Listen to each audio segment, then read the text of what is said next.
Сайн байцгаана уу эцэг их хүүхэд багчуудаа. Та бүхэндээ өгүүлбэртэй бодох анаалын зөвлөмжийг хүргэж байна. Бодлогыг бодохдоо алхамчилж бодно. За нэгдүгээрт нь бодлогынхоо өгүүлбэрийг маш анхааралтай 2-3 удаа ойлгож уншина. Хоёрдугаарт нь бодлогын талаар ойлгосноо ярилцсан.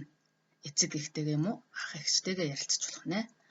Гуравдугаарт нь товч бичигдэл эсвэл зураглал хийж болно. За дөрөвдүгээрт нь бодлогоо бодно. Тавдугаарт нь өөрийнхөө бодсон бодлогыг шалгаж үзнэ.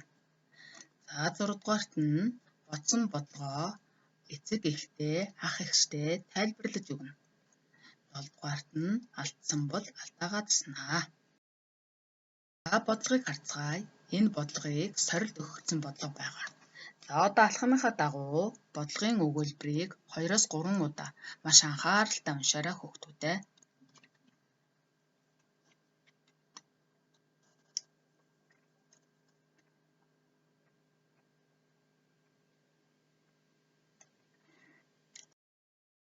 За 2-дугаар алхам нь болохоор эцэг их ах эгчтэйгээ ярилцах байгаа. Харин багш нь та нарт асуултаар бодлогын өгүүлбэрийг хэр ойлгосон байна вэ гэдгийг илрүүлэе гэж бодлоо. За багштай асуултын дагуу хариулж өгөөрэй.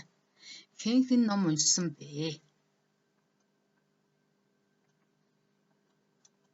За зөвхөн Солонго 82 ном уншсан.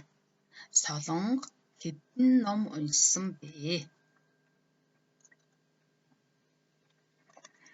72 үлгэрийн ном уншсан. Номин хэдэн ном уншсан бэ?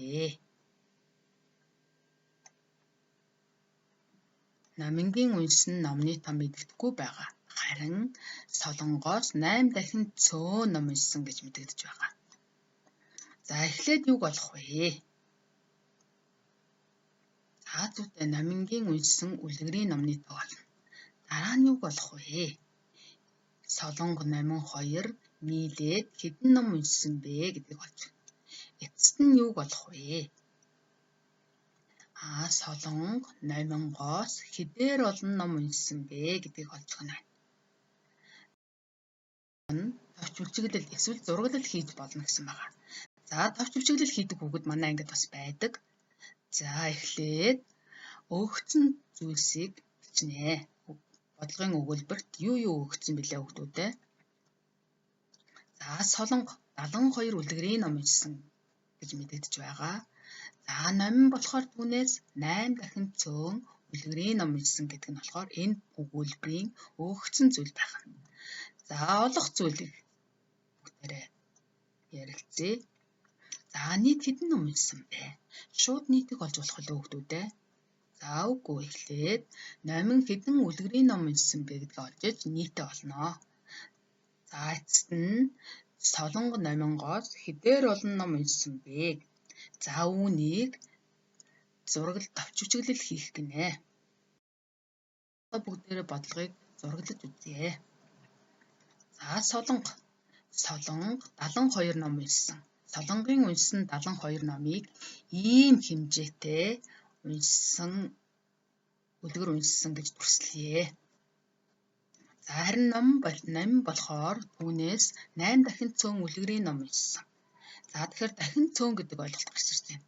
Дахин цөөн гэдэг нь болохоор Солонгын номыг 8 тэнцүү хуваасны 1-ийн тэнцүү номыг номин уншсан гэсэн үг. За одоо бүгдээрээ өгөгдсөн зүйлсийг зургалжчихлаа. Одоо олох зүйл дээрээ асуултын тэмдэг тавья. Нийт хэдэн ном уншсан бэ гэсэн. За эхний асуулт тавина.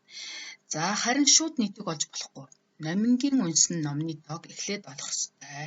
За мөн асуултын тэмдэг тавьчихлоо. За Солонго номингоос хэдээр олон ном уншсан бэ? За Солонгын уншсан тэр олон харагдаж байна. Ийм олон ном уншсан байна. За үүн дээрээ мөн асуултын тэмдэг тавьж гинөө. За үүнийг зураглал хийх гэж хэлдэг тийм ээ.